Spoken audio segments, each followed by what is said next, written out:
Okay, so this is the title of my book. This was an alternate title, which, if you're a parent, is based on this book called How to Talk So Kids Will Listen and How to Listen So Kids Will Talk, which is the best parenting book in the world. And parents and children is a little like designers and clients, so it seemed appropriate. So after 25 years of owning my studio and dealing with clients who were, let's just say, frustrating, I decided to give these clients the benefit of the doubt and assume they had never learned about the care and feeding of creative people. So I decided to spell it out for them. My book details how to work best with and get the best work out of creative people. And if you're an art director or a designer, there are lessons in here that you can use with your own designers or to try and teach your clients. Or at least understand, as I've heard from designers who've read it, it's sort of confirmation that what you thought was bad behavior on behalf of a client is actually bad behavior. But before I get to my book and the lessons in it, I wanted to talk a little bit about what it means to be a designer. Some people grow up with sports or video games. Designers grow up obsessed with things many people don't even notice. And also, it's a quick way to get to know just who I am. I think knowing what people were into when they were children is very revealing. Like someone who says, I like beer, for example.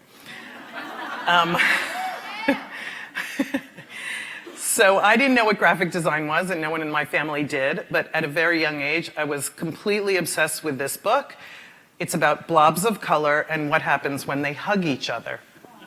It's a wonderful book.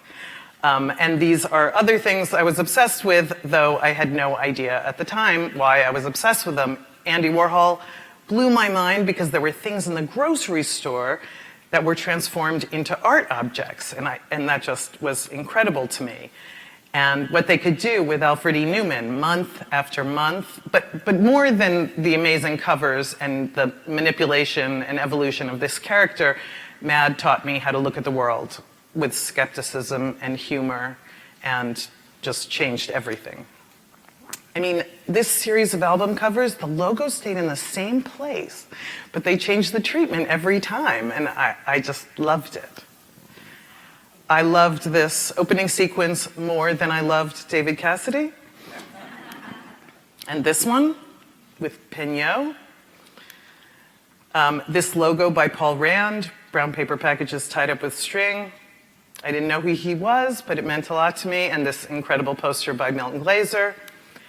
These three logos, which made me start to work in television: CBS by William Golden, NBC by Steph Geispuler, and ABC by Paul Rand. And this is a sampling of the logos and identities we've done at my company over the past 25 years, in addition to many title sequences for television, books, websites, posters, etc.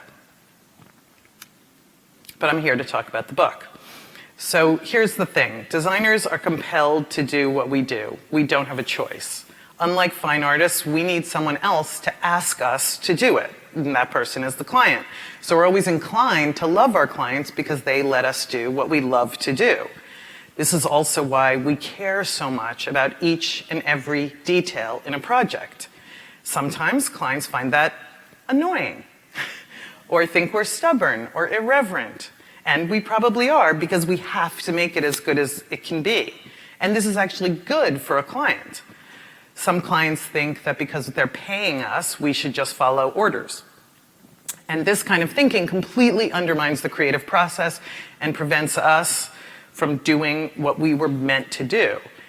Sometimes clients also question the value of what we do as a profession. Everyone understands if you go to a house painter, or really any kind of professional who charges $29.99 instead of a realistic price, what you get will be much different. But when it comes to getting a logo for $29.96, regularly priced at $60, some people consider this a viable option. I actually got this email, which means their mailing list is a bit off base, but I was tempted to hire them. Seriously, is there anything more convincing than we are a US-based company? We are, in fact, very sensitive, which helps us create good work. It also means we work better with people who are trusting and positive. Most of our work is about problem solving, but it's also about the human connection between us and the client. If the client is enthusiastic and open and engaging, we will be too.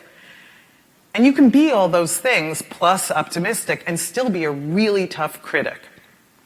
On the other hand, if the client is suspicious, stressed out, miserly, we may follow their lead, and our inclination to go above and beyond and put our hearts on the line may just go away.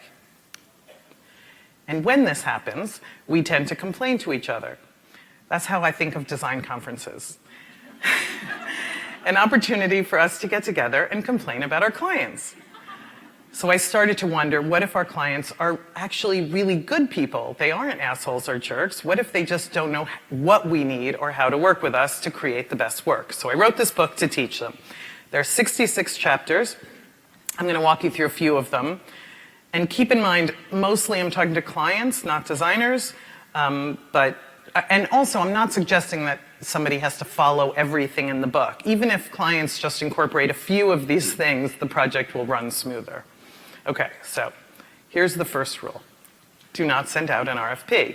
I know some people are required to send out RFPs, and for some projects that makes sense, for some type of work, but it's a terrible way to choose a creative firm. And this is why.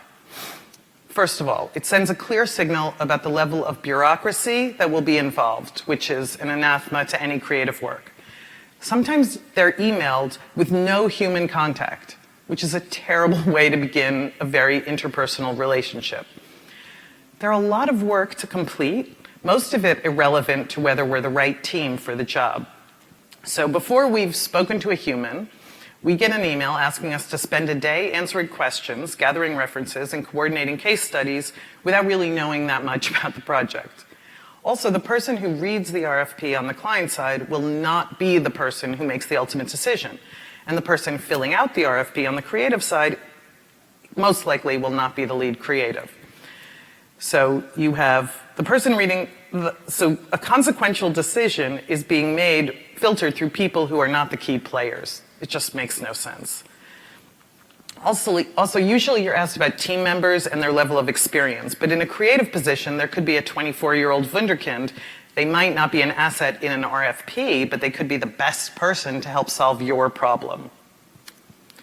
Instead of an RFP, choose a few firms, do some research on them, meet with each of them in person, call references, ask for a proposal, and then decide.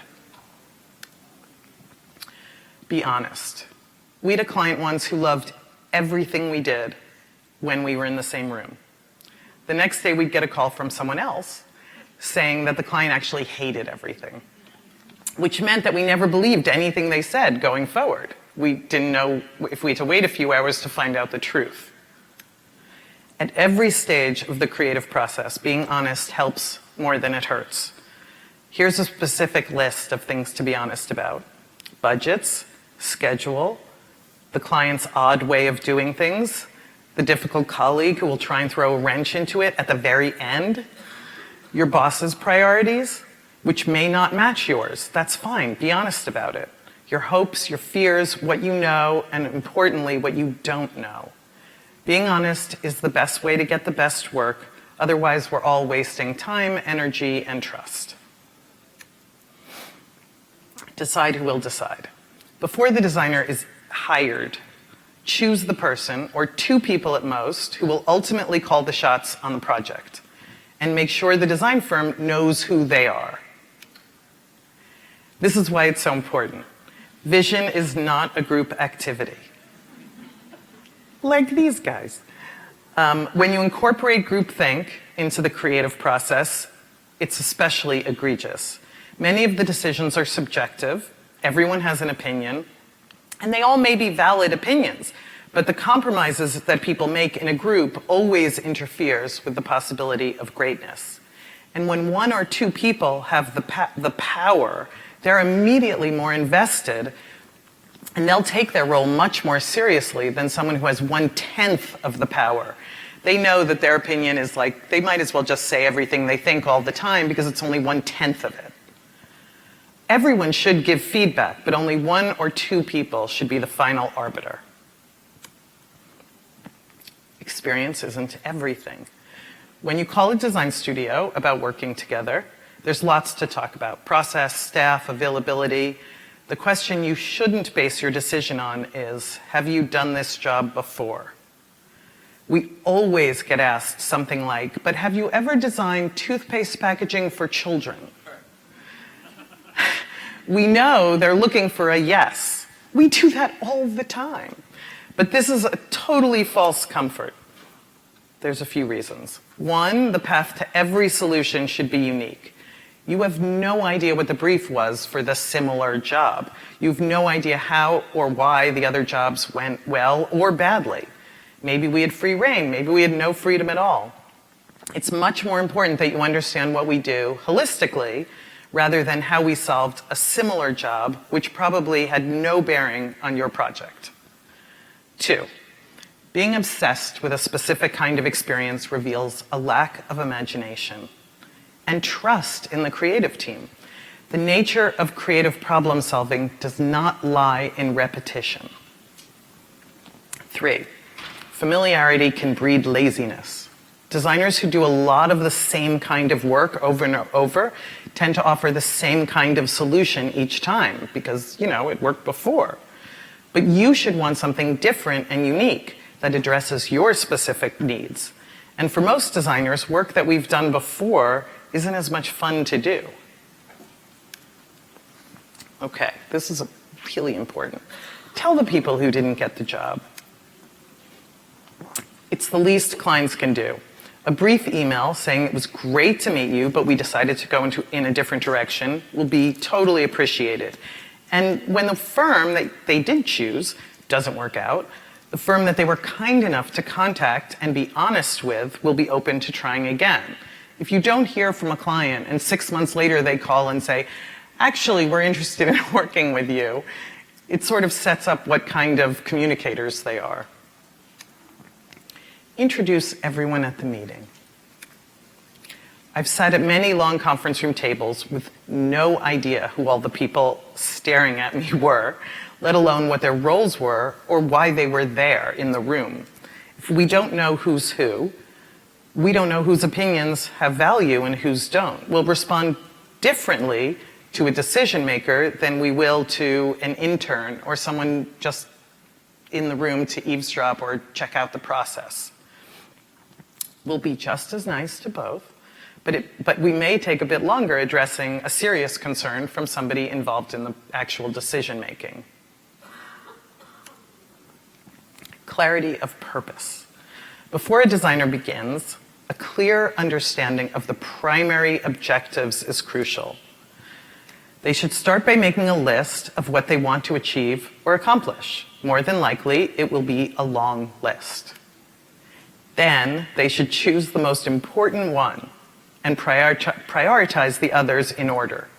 And everyone always asks how long the list should be. If you have more than 3 priorities, you don't have any. Okay, tell me the problem, not the solution. This is one of the most important things to remember when dealing with creatives. There should be a brief, but they don't have to suggest solutions. That's our job. This is important because a proposed solution from a client is difficult to forget and may limit our thinking. You don't want designers thinking, oh, so they want that kind of solution before we've even begun, and it's hard to get that idea out of your head. All they need to do is tell us the problem, their hopes and dreams, and we do the rest. This is very important for clients to understand. Be open to things you didn't imagine. They were expecting something that shouted from the rooftops, but what they see is something that whispers. Or they were expecting something subtle, and instead it's just big, bold type. Maybe the creative team was just looking at things differently. So I tell clients to take a deep breath before responding. Don't dismiss anything because it wasn't what you had in mind. Nobody else in the world knows what your preconceived notion was, so that won't be an issue for anybody else. Don't decide anything until the surprise has worn off. Someone once said that great architects don't build great buildings. Great clients allow great buildings to be built. And the same goes for design. Clients make what we make possible. The best solutions, the ones you're envious of, usually break all the rules. Okay, whitespace is a design term that implies negative space, or space where there's no design element. It can work on a purely aesthetic level, but it also serves to tell the viewer what the hierarchy is. And it can help make any piece more inviting. If something is chock full of color, imagery, and/or type, it can be difficult to look at, let alone read, let alone understand, or remember because it's so packed. Think of it this way. If someone throws 10 tennis balls at you, you won't catch any. If they throw one, you might catch it. And while I'm on this whitespace thing, there's a few other design misconceptions that can regularly trip up clients and hurt collaborations. Your logo doesn't have to be big to be seen. Red is not the only color that stands out. Colors communicate emotions, and the way they appear depends on what's around them. We can't just sharpen low-res images in Photoshop. We also can't just change the font, at least not without moving back a few steps. Typeface choice and how it's used affects everything else. Yes, we need the copy to start designing. It can be rough, but meaning affects design decisions. Does anyone here know what granimals are? Excellent. My publisher said nobody's going to know. So, designers often present more than one idea.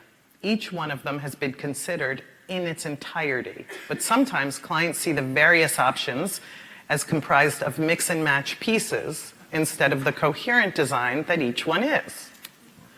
So granimals were kids' clothing in the 70s, where you simply match any elephant tag pants with any elephant tag shirt, and you have an outfit. It doesn't work with design ideas. When clients want us to take a part of design number one that they like and combine it with a piece of design number two, it never works. And it's dismissive of the thinking behind each idea. Imagine using ingredients from two different recipes because you like each in a different dish. Doesn't make any sense. So instead, tell us what you like about one and what you like about two, and what you don't like about each of them, and we'll go back and figure out how to incorporate your comments into a new solution that's cohesive. One of the most challenging aspects of collaboration is reacting, for clients, is reacting to the big reveal when creative work is seen for the first time. The whole room turns to the client, seeking their wisdom, and maybe they will instantly know what they think, but more often, they're not sure how they feel. And we, the designers, are very vulnerable at that moment. How they respond will impact how we feel going forward. So here's a foolproof way for them to work through their feelings out loud in the moment, while also considering those of the collaborators. So begin with an I notice statement of literally what they see. For example, I notice how powerful that image is when you make it so big. Or I notice you handled the logo in lots of different ways across the solutions. Or I notice that you made our brand seem much more fun than it has in the past. No judgments, just what you actually see, what stands out and what you notice. And if they can't think of anything that they see, well, that's a bad sign, but you could also always say, I notice you put a great deal of work into this presentation. Next, I wonder statements. I wonder what this would look like with a different palette. I wonder if we should rethink the hierarchy. What do you think?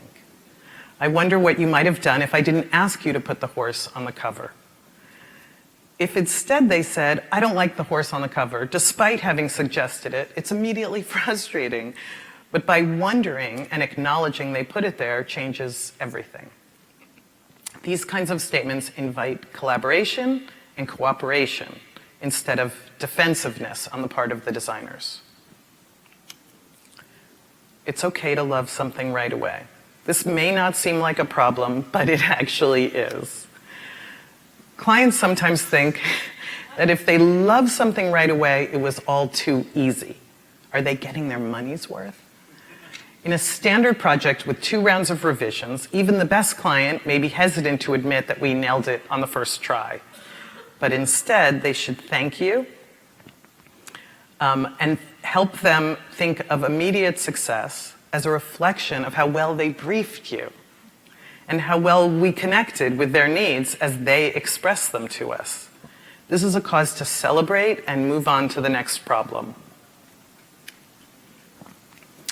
A little love goes a long way if your aim is to get the best results.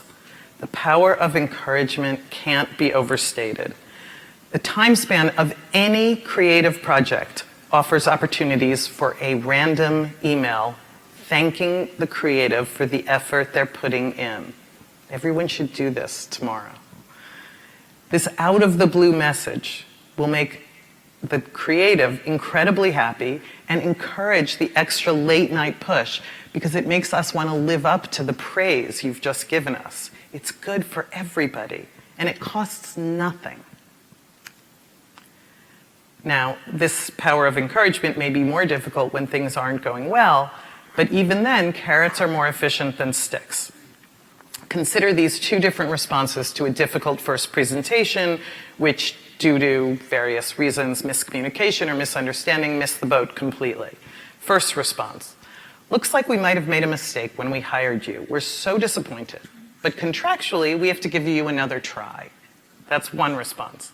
Another response, that's berating the creative is of no use. You've nothing to gain from a second failure, which is what you'll get because you've just told them they're worthless. It's really difficult to give your heart and soul to someone who doesn't believe in you. The second response, obviously that didn't go well, but we still have faith in you.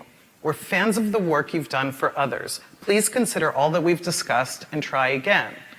That will motivate someone to really bust their ass and do well. How many times have you heard, it will just take a second? Nothing takes a second. We aren't sure if clients really think it will be as easy as flicking a switch or if they're just trying to downplay the extra work, but officially, nothing takes a second.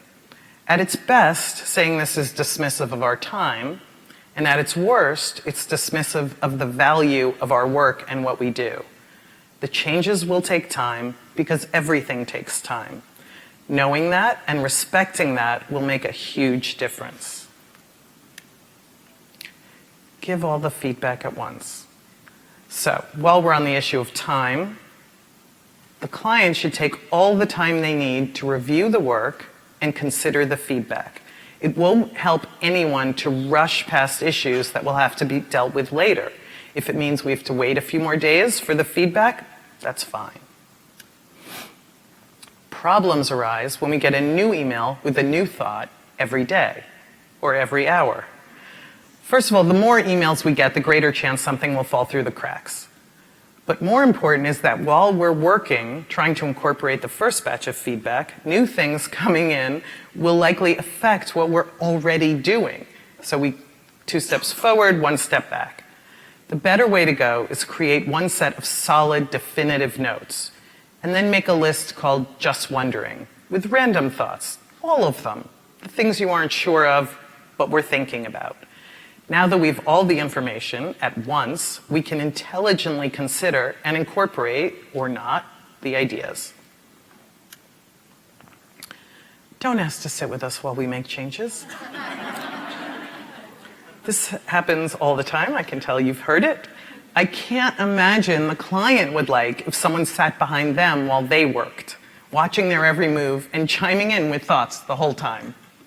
Clients sometimes think this will save time because they can respond in real time and eliminate sending things back and forth. But we aren't creative in real time. Don't you love the hand on the shoulder? So this will actually interfere with us doing our job well. We'll sometimes go through hundreds of ugly things before landing on a beautiful one, and someone sitting behind us saying, ugly, ugly, ugly, won't help.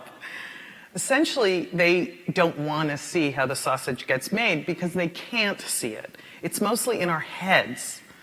We may just need to sit and stare at the screen for a while or at a blank piece of paper. And it's not just clients. Nobody likes it when someone sits behind them. There's a blog called Hovering Art Directors, where people take pictures of art directors hovering over designers because it's so annoying. So it's internal as well as external. Don't fall off the face of the earth. Every contract should include a schedule so that everyone knows how much time each phase should take. And then that changes. That's fine. The schedule is just a guideline for everyone to try and follow. And as long as we confer about shifting timelines, things should be totally smooth. Sometimes, though, clients seem to fall off the face of the earth. Everything was going well, we planned how the job would unfold in the office, and then crickets. This can really throw a studio, especially a small studio, off. We may have turned down other work in order to complete this project on the agreed upon schedule. And when they come back, we may not be able to jump back in. And this kind of blackout also sucks all the momentum out of the process, and it feels a little like getting stood up. There's an emotional toll to it. And totally get that shit happens. All they have to do is send a quick email that says, apologies, but we won't be able to get back to you for a few days or weeks or months, whatever it is. It makes all the difference in the world. We don't care what your spouse thinks. The call usually goes like this. I showed my husband, wife, partner, son, daughter, second cousin last night, and he, she, they know more about this stuff than I do. And they thought we should go in a different direction.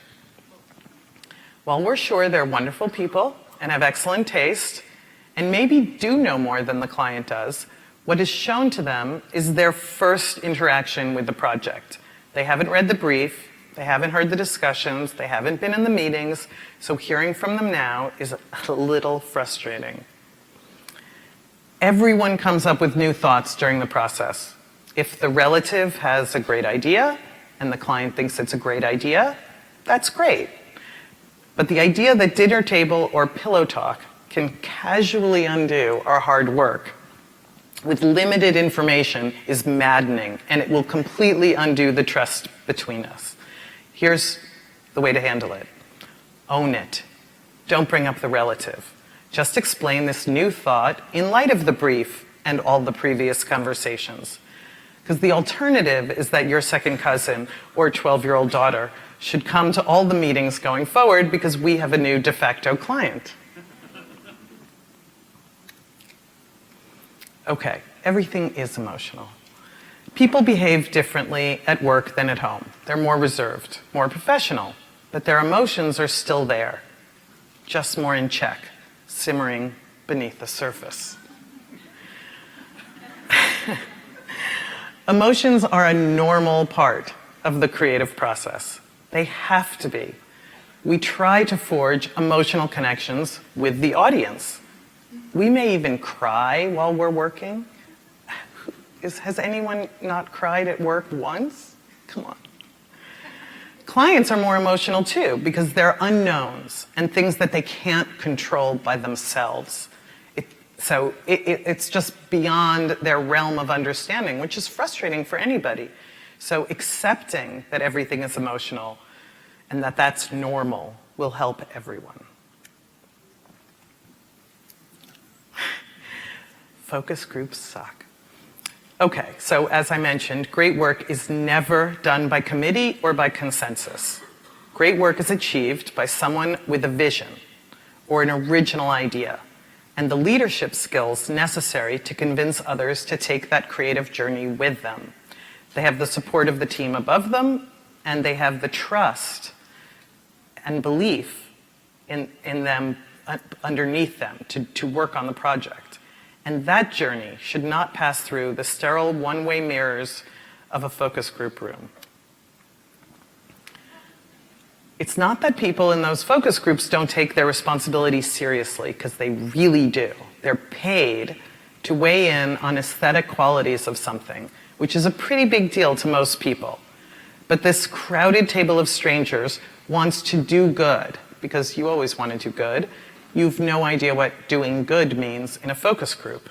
And add to that a dynamic that inevitably develops, where one strong personality in the room articulates a position and the rest of the group follows. The result is that in a room of 10 interviewees, you probably get no more than 2 real opinions.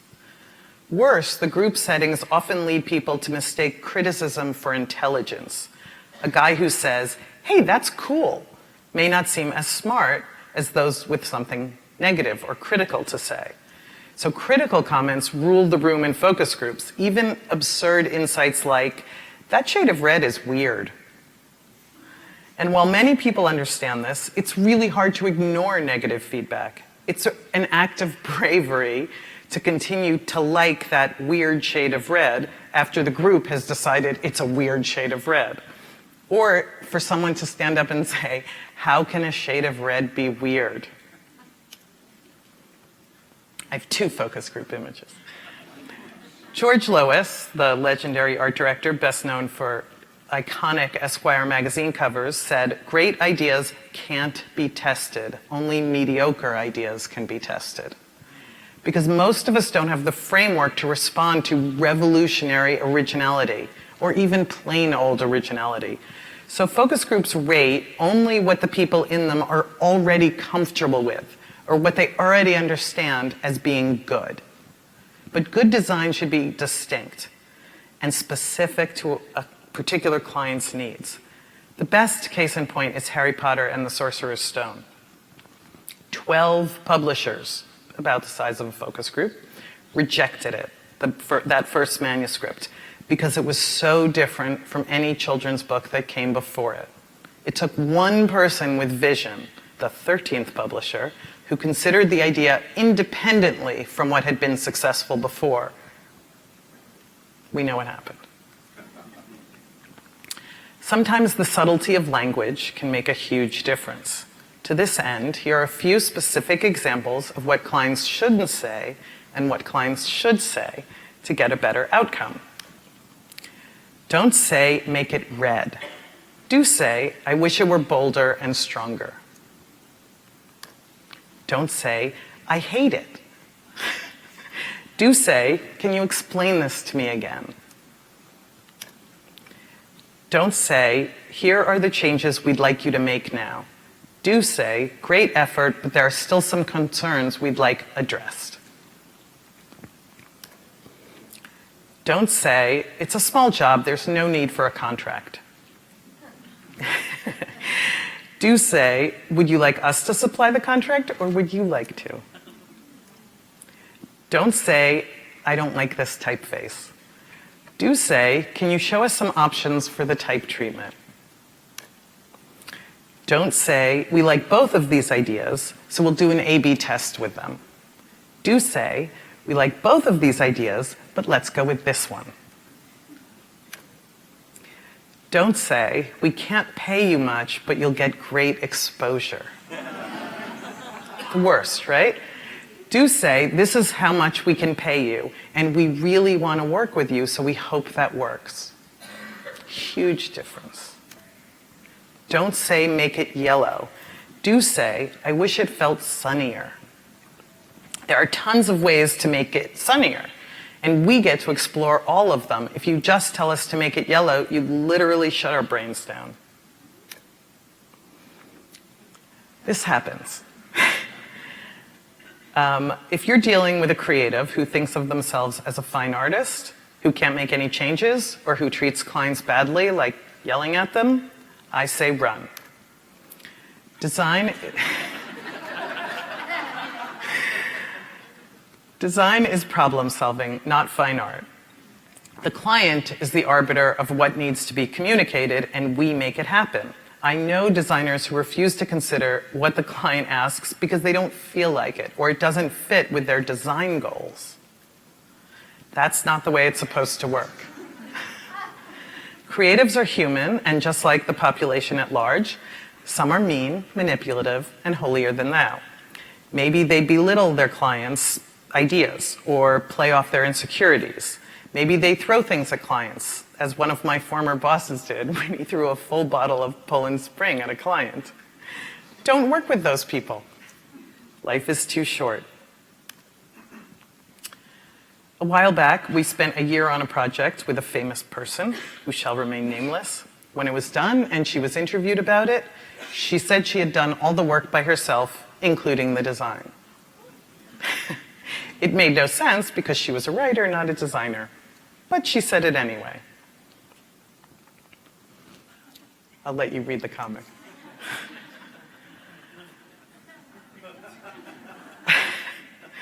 Companies announce new brand identities like they magically appeared one day. Rarely do they announce the collaboration that resulted in that finished product. How cool would a company appear if it bragged about how much they appreciated what others do and how well they work with others to get the best out of everybody they deal with? Instead, companies go the stealth creative route and don't mention it. I guess they want you to think it was done in-house, which I get, but if it was done in-house, even more reason to name names. Mention the creative director, as you would the executive director who makes the announcement. There's even more reason to acknowledge your own employees. It creates loyalty, it lets them know they're appreciated, and the next time they'll work even harder. And other creatives will be attracted to that company because it acknowledges talent. Sharing credit takes nothing away from anyone's achievement. If anything, it always makes the person who shares the credit seem like a bigger, better person who other people want to work with. It does happen sometimes, but I wish it was the norm. And while we're talking about giving credit, I want to give credit to Eric Baker because most of these images came from his daily email called Today, and he's an amazing person who finds incredible images. Okay. Here's a list of words that should be part of a client's vocabulary, or really anybody when dealing with anybody. Please. Thank you. Can we speak privately? This is important. Good job. Wow. Thank your team for us. Drinks? Okay, the end is in sight. Finally, if you've had a client or a designer that you think can benefit from some of the information in my book, you can have it sent to them anonymously. This is the URL. It's a bookstore in Austin. Nobody will ever know where it came from or who sent it. It includes a card from me that says, "You're already awesome, but someone thought you might enjoy this book." You can also purchase it here in the bookstore or, on Amazon. And last piece of advice, never kill a client. Thank you.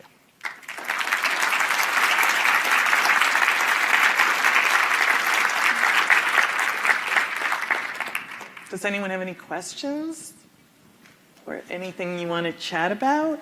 Have you ever had a client ask you, was this me? Had a client ask you if they were the inspiration for any of the chapters? Every client asks me if they're in the book. But they won't even look at it until they, and I always say, no. No way, you're nowhere in the book. Yes? Is the presentation available for download? The PDF? I don't think so, but they're filming right now. Hi, Mom.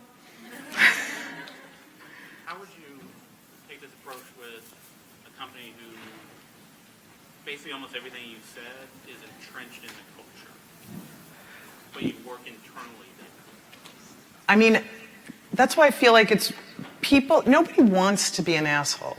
Like, nobody wakes up in the morning and says, today I'm going to make people miserable. They just don't know how to do it another way. So I feel like if we can help them understand another way to work, another way to deal with people, the same advice works for accountants, you know? If an accountant goes over to see someone's spreadsheet and said, that sucks, as their first response, like, that person would stop doing good work for them, they'd probably look for a better job. Nobody in any business needs that. I have one of the quotes in the beginning of the book is there are 3 ways to success. The first one is be kind. The second one is to be kind. And the third one is to be kind. And it's from Mr. Rogers, you know, who knew everything. But it's really true. I mean, this is all about respect and treating other people the way you want to be treated. It's all the stuff you learned in kindergarten. I'm sorry about your company's culture. Anything else? You can't see because of the lights. Over here. Oh, yes. Hi. So my company's culture is also terrible. Just admit that freely. But the benefits are really good. Testing. I hear you. So kind of like if we do have a CEO who does literally all of those things, is there something we can do as creatives to be like, without saying, don't be an asshole, because he's like, I already have millions of dollars and I got it by being an asshole. Send him a copy anonymously. Anything specific? I mean, do you deal with him directly? Sometimes. I mean, the best way, I mean, it's like dealing with a child. It really is. The best way is to talk to them the way you want to be talked to. So not getting defensive, like try and steer the conversation as you would with a child having a tantrum. I'm not kidding. And you teach them how to interact with you by doing that. It's really hard because oftentimes your feelings are hurt. And so it's hard to be bigger than that. But it really does work. I did it with a client who hated me because her boss told her to hire me. And so she was just like, I'm not having any of this. And I busted my ass to make her love me. And it completely changed everything. But instead of hating her right back, which was my instinct, because that's what we do as humans, I didn't. I played a different game. And I was very conscious of doing it. And it really worked. I took everything she said really seriously. I respected her more than she deserved. At the time, she was being really mean and horrible. But I gained her respect by doing that. I didn't see her as the mean person she was portraying herself as. So you have to talk to them the way you want to be spoken to. Thank you. Sure. Oh, sorry. But I can't see anything because the lights are so bright. Is there anything else, or are we? Okay. I have a mic for you. So everyone can hear your question. Raise your hand. One. Just go for it. All right. Whoa. So I'm kind of curious. One big issue I have in my place, I don't know if anybody else has this, it's always the rising expectation with limited resources. Seems to be the case. And so I have a lot of bosses, and many of which who want something very, very fast, or they want something, that's wonderful and amazing, and they say, but we can't give you additional help, or we can't put money towards this project, we can't do any of this. This is kind of what they expect on a daily basis.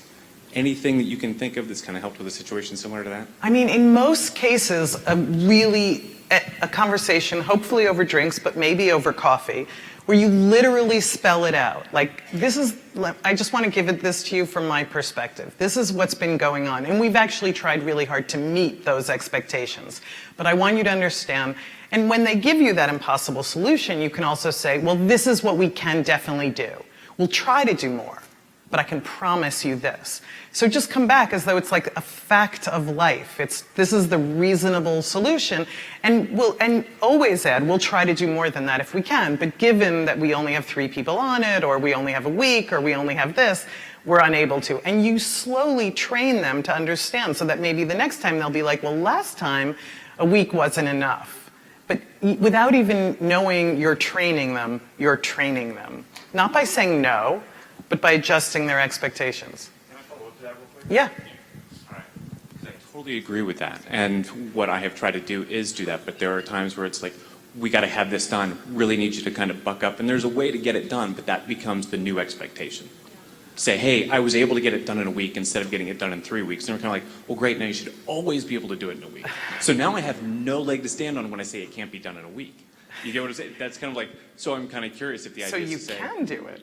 Well, I can in that prime situation. It's very difficult to defend it each time and say, well, the circumstances are different. Maybe I had more sleep this week, or who knows? I mean, but that's the kind of situation. So I have tried to say, all right, well, no, it's going to take me 2 weeks, even if I know I can do it in a week, just to try and reset that expectation. Yeah, that's smart. But I feel kind of guilty.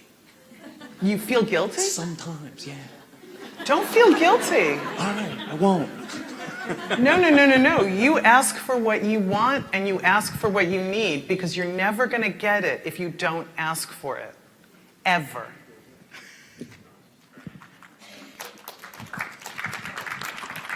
Hello there. Hi. When you work with a committee, how do you go about setting the stage as far as who's the decision maker and how you present it to the committee so the decision maker makes the final decision? Well, you really have to, if they don't know this, if they don't do it instinctively, you should say, especially at the beginning, because if you miss the boat, it's just too late. But you should say, we've found it always works best when there's only 1 or 2 people who make the final decision. Can you guys let us know who those people will be? That doesn't mean the committee can't get together at every point and discuss it amongst themselves. But 1 or 2 people are the people you're dealing with who come back to you with the decision. Same thing, if you don't tell them what you want and need, they will never do it. Never. Because it's pressure, right? If they're forced, it's exactly the reason it works better. If they're forced to have 1 person be the arbiter, it's way easier and less pressured to have 20 people be the arbiter. Then there's no one you can look at and talk to and have that dialogue with. If it's 20 people, well, I wasn't really for it. That guy really convinced me, No buck passing in making these decisions. But you have to tell them that up front. Have to. Before the job begins. Before you even meet that committee. It's up to them. Anyone else? Here's one.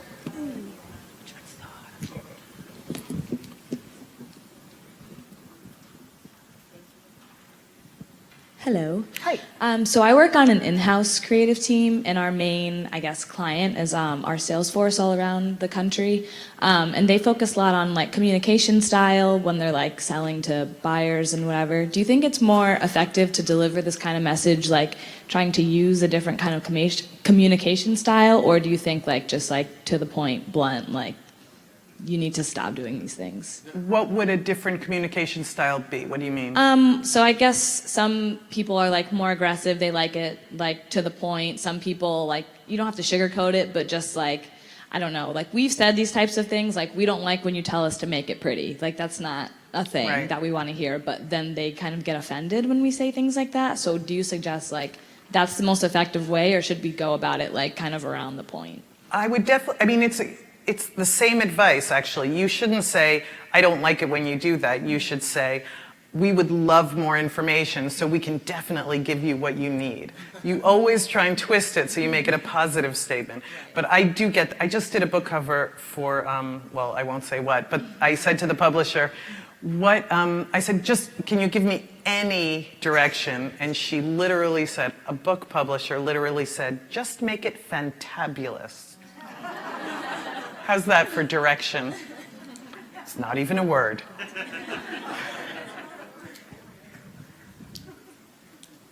Anyone else? All right. And you let me know how many more you can say. This is where I am. So this has happened to me once with a previous client. What happens when you have a client who just has ideas about design that are sort of diametrically opposed to classical good design best practices? And so he said something to us once that was I work in advertising, says it needs to be more see and say. Right. Literally said, and it's a whole thing in his organization. They see and say concepts, or he'll say, I need everything to be bold or something. And so we don't really always feel like it's our place to tell them, well, you're wrong.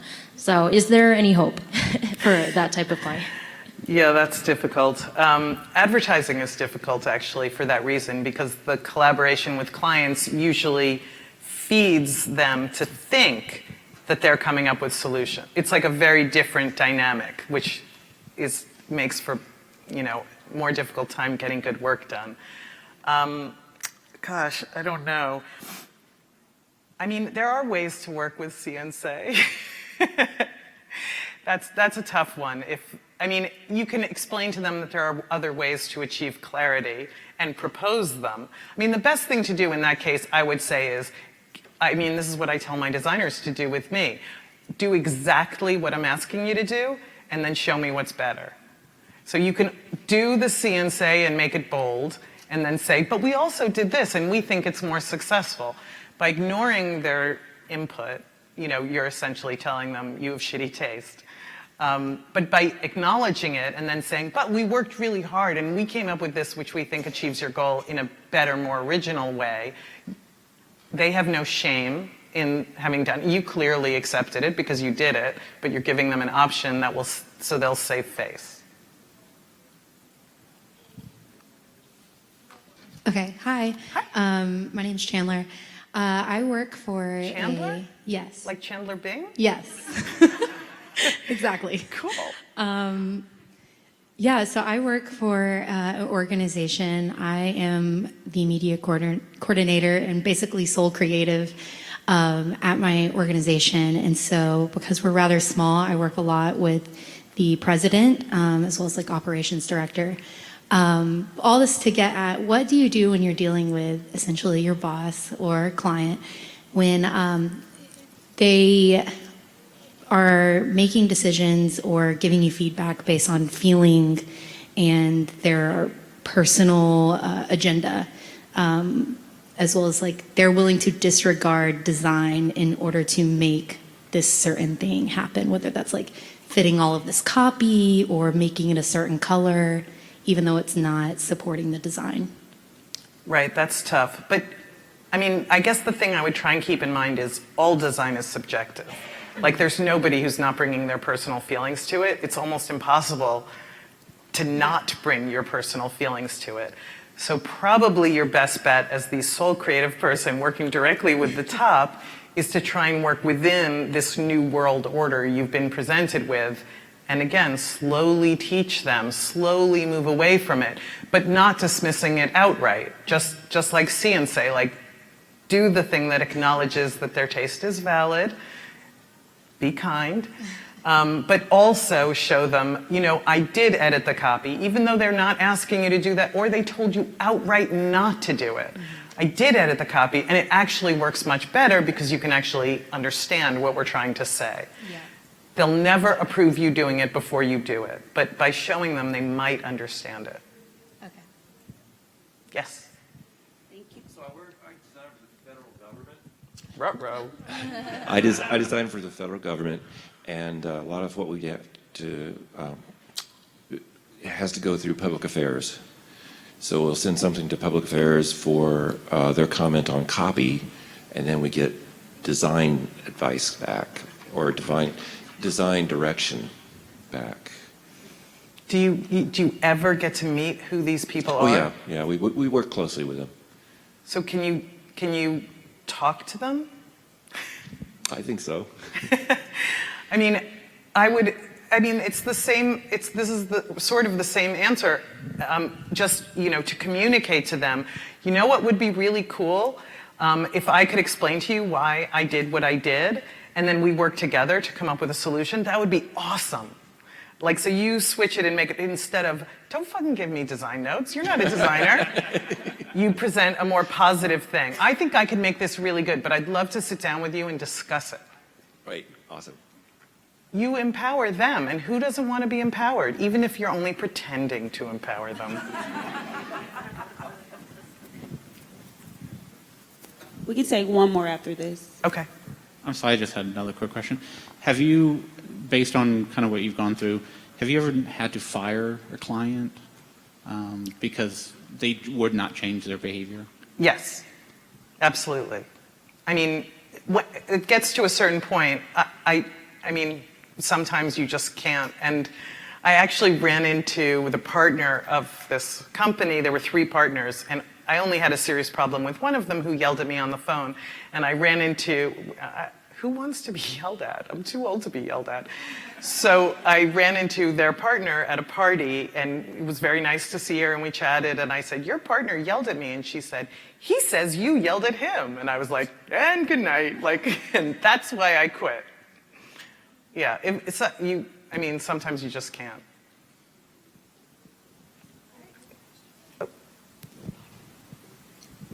I just thought of this one. Sure. In light of being a woman, working in the industry, and you mentioned the beer, is there any advice that you could give to some of the women in the room? And I'm not trying to take away from the guys, but I've always worked with a lot of men in the media, and they tend to like to, get their way. They tend to get their way. They do get their way, yeah. Well, it's time to change that. But I mean, just in general. I mean, Do you feel it's changing? Do you feel that the culture is changing? I mean, it's one reason I started my own company, to be perfectly honest, because men get fired from one job and then they get promoted up. Women don't. Like, if you're fired, you get a better job next time. It doesn't happen with women, and it just became really frustrating. But really, we need men to see what the reality is for women and act on it. I mean, we need partners in this fight. And so I encourage men to join forces with women in fighting this good fight, which again, only makes men look better. Women like men who are on our side. Okay. Okay, thank you guys, I appreciate it.